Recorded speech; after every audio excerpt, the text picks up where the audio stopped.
Hi everyone. Today I want to talk about no, this is the flag of Mali, but I'm not talking about Mali. I just want to talk about green, yellow, and red flag. What it means, for the one that doesn't know, is that it became mainstream mostly about red flags. Red flags meaning the people who have unhealthy habits or patterns that creates unhealthy dynamic with other people, mostly in relationship, but it could be toward your boss, friends, or even your parents. And why I would like to approach this is that I feel there's a big tendency to label a lot of people in the red flags, and I think there's not a distinction between the yellow flag, what's a yellow flag and what's a real red flag. I feel that I've been living in conscious community for the last 12 years almost, and before that in spiritual community for an extra 7 years, but I was not really dating, and I don't think it's really relevant.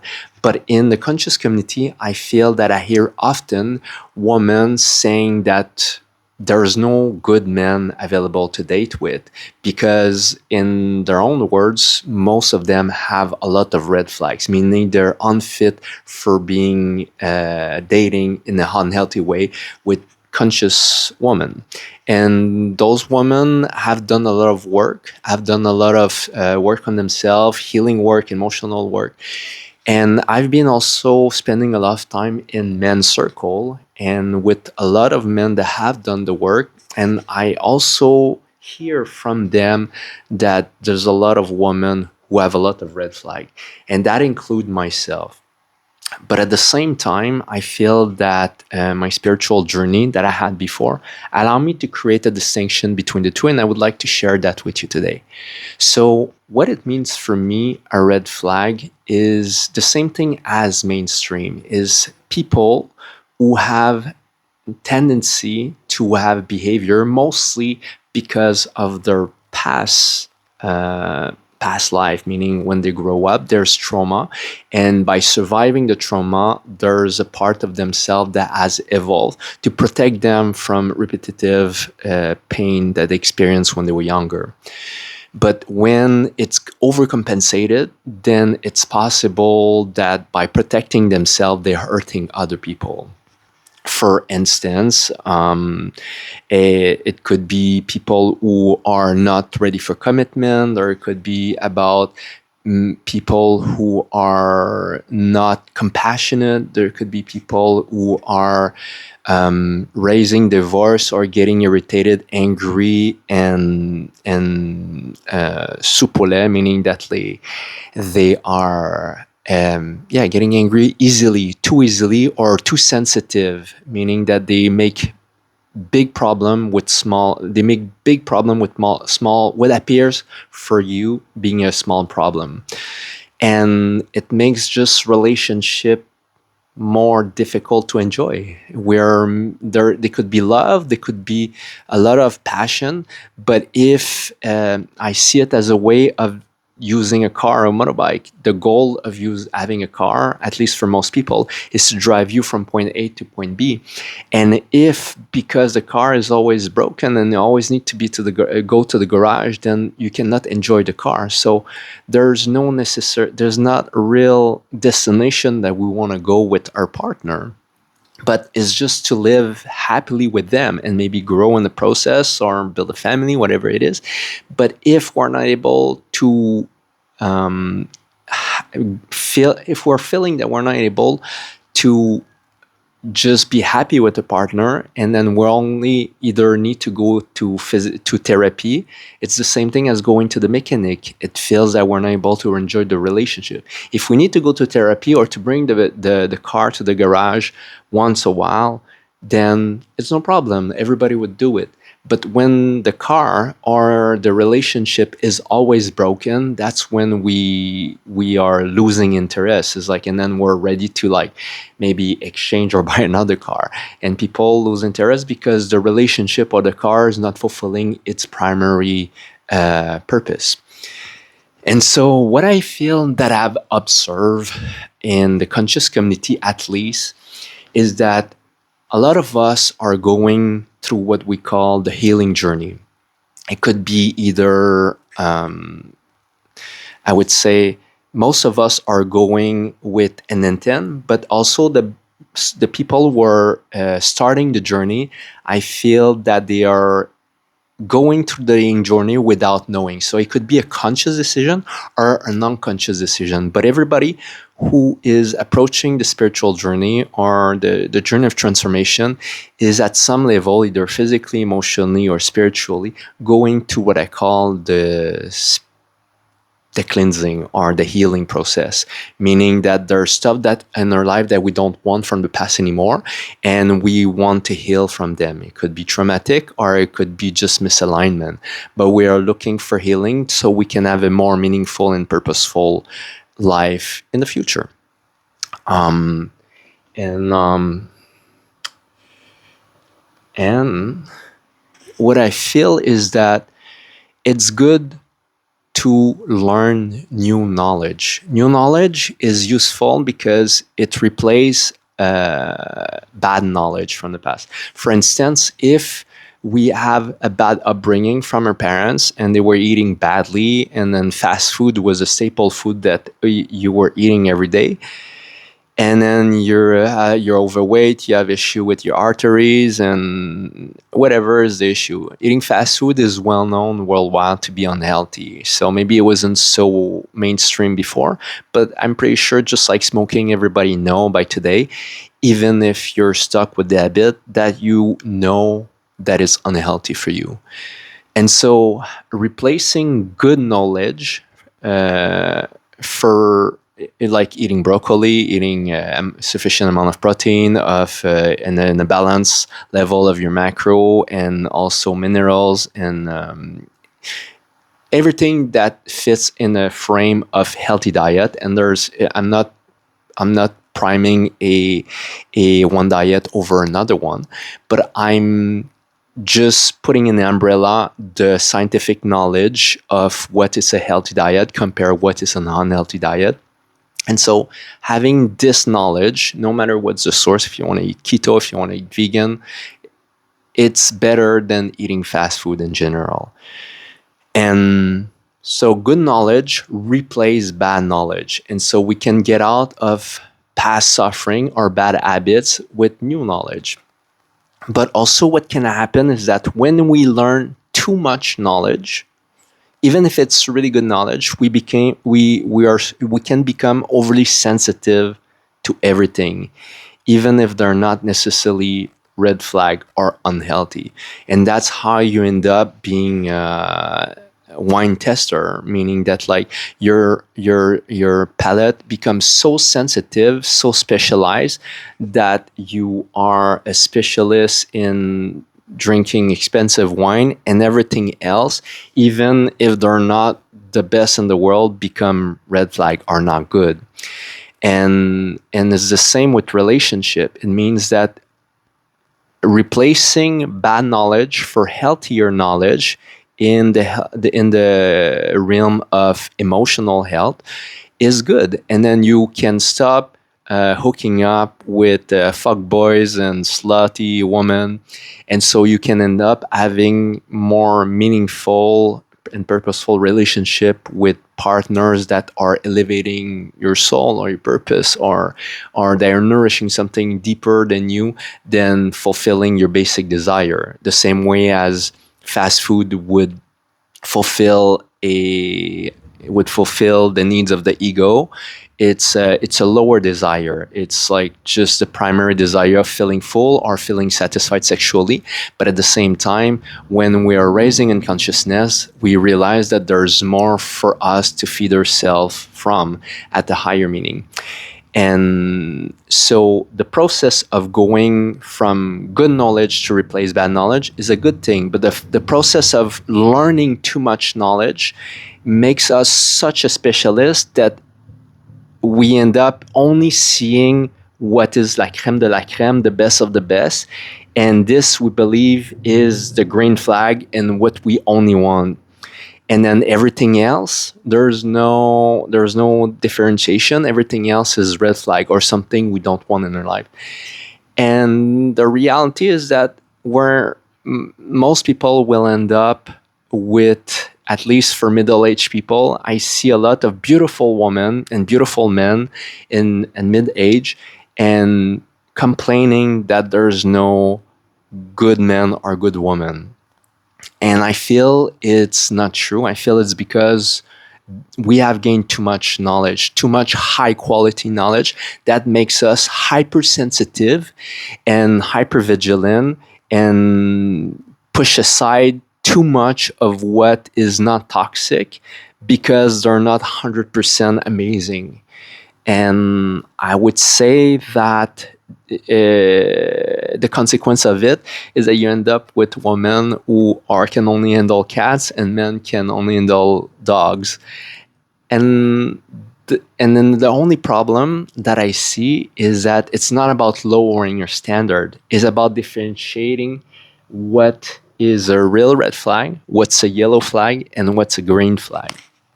And so here's my version. A red flag is something that is 100% toxic, meaning that whoever's dating this person, it's gonna be unhealthy. So we're talking about narcissistic, psychopath, or whoever, and it means that fast food cannot be healthy for anyone in the world. And so we put this in the red flag. You can consume it, and that's okay. If you want to consume it once in a while, you want to treat yourself just like a good chocolate cake, it's okay. As long as you know it's not unhealthy. The same thing as if you want to smoke cigarette. But you cannot create the belief that it's healthy for some people and it's unhealthy for some other people. There's things that are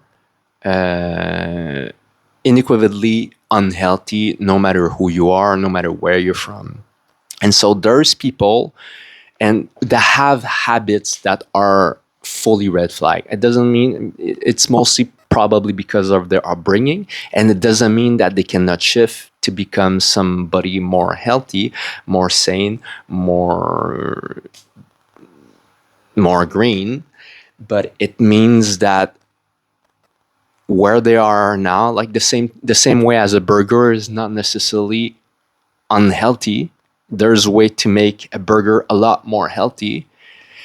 And there's a way for making there's a healing path for people who are used to be toxic to become less toxic or even healthy.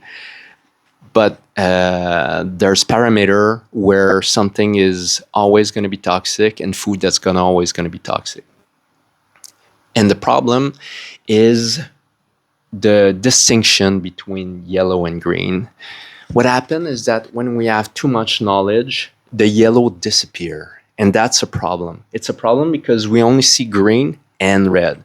Everything that is suiting me, feed me, is green, and everything else is toxic. And that's not true. And that's also an unhealthy belief. It's unhealthy because reality it's a rainbow. And we have to allow the rainbow of diversity to exist and to reach us, to transform us. What it means is that the green is our comfort zone, is what doesn't challenge the ego, is what we feel comfortable, is the house of the ego. It's what pleases our ego, not in the sense that it's just feeding our ego, but it's what keeps us where we're now. And the red is what destroys us at the soul level. And so, but we need the yellow to challenge ourselves. So it means that we can get triggered, we can get a reaction, maybe something that will feel uncomfortable, but it doesn't mean that it's yellow that's necessarily toxic. And we have to know for ourselves when we experience something uncomfortable, how much we want to experience from this level of comfort. And I call this process emotional hypertrophy. Just like hypertrophy is usually associated with muscle growth, hypertrophy in its own definition is the process of pushing our limit physically, so much so that I create microfracture in my muscle fiber. And then with enough rest and enough protein intake, I will fill up those microfracture in my muscle fiber. And by repeating this process over and over, my muscle fiber will grow and expand. And if I don't do this, then I can only stay in my comfort zone and lift something for thousands of reps. And maybe I will feel sore, but my muscle will never grow. And as much as maybe it's not a problem to not be bigger muscly, we want it's healthier to be emotionally resilient, just like it's more important to be physically resilient. If our only way to be happy and be able to enjoy life is a manicured physical world where we are unchallenged, no gravity, no nothing, we don't bend, we don't feel uncomfortable, then our body will atrophy. And it's the same thing with our emotion. If we're never challenged just by the gravity of reality, we're shrinking. Is the same thing with our soul. So challenge, just the same way as I lift something heavy, help us to expand. If I lift too heavy and I hurt myself, then I go in a red zone, and then I hurt myself. I hurt myself because I went too far, too fast, and I wasn't ready. And then it's the same way as we're dating somebody. It doesn't mean that uh, some people are necessarily red flag. Sometimes the person that we are feeling attracted and we would like to date are on another realm. They're not necessarily unhealthy or objectively red flag, but there are kind of not triggering, but they're kind of exciting a deeper part of our soul. But in many ways, we're not ready to surrender from layers of our past to become the perfect partner with this person. And then we suffer. We suffer because there's a resistance between a part of us that has curiosity, and at the same time we're not able to let go of our baggage. And that means we explore too far in the darker shade of yellow. But there's people who along the journey, say for example, me between the time I was an office worker when I used to live in the city, and eventually a couple years later at the end of my spiritual journey, I transformed enormously. I transformed from black to white, from A to Z. And the people that I used to date are 180-degree different from the people I date in the end of the journey or even today. And I wasn't ready. And therefore, even if I feel attracted to some people, I feel attracted to the level of freedom. Freedom is something special. It's something that is attractive when we see it from others and we want it for ourselves. And so what I want to share with that more is that we are in need for our own growth to be ready to explore our yellow. And the same way as we're growing muscle, we need to challenge ourselves a little bit outside of comfort zone, outside of green, outside of what we usually date, to see if something else is there for us to grow from, to be excited about. Because if we only date the best of what we ever date, then it's always going to be the same pattern. If it didn't satisfy us in the past, then it's unlikely to satisfy us in the future. And I think what I hear from conscious women and conscious men saying that there is no good man or good woman to be dating anymore, or everybody's a red flag, it's because we became overly knowledgeable, overly sensitive, and overly picky. And instead of trying or exploring outside of comfort zone, outside of the realm of what we think is okay, to see that there's people, beautiful people, who are challenging us emotionally, and by experiencing this challenge, just the same way as I lift heavy enough to feel sore, and coming back to the green, resting for a day or two. Emotionally is different, but for physical training, I challenge myself. I come back, rest, eat protein, and then come back to the gym. And if I did well, usually I feel stronger. And so emotionally, I feel we need to challenge ourselves emotionally, get out of our comfort zone, feel uncomfortable, be irritated, be triggered. And as long as we're not going too far too fast, and as much as the person that we are attracted to is ready to do the same toward what we're triggering within themselves, then eventually we can melt or grow together, even if it can be really, really challenging. And I think yellow is so important because this is where growth happens. This is where something, as anything, it could be driving, it feels scary, and then you go slowly. You want to drive in the parking lot, and then after that, you drive on a small street, and eventually you drive on the highway with one in the back. Not that you should be doing it, but what I'm trying to say is there's a stepping stone, and as long as we don't have an accident before we are mature, grown up, and skilled enough, either in emotion, either in skills, then we're able to level up, and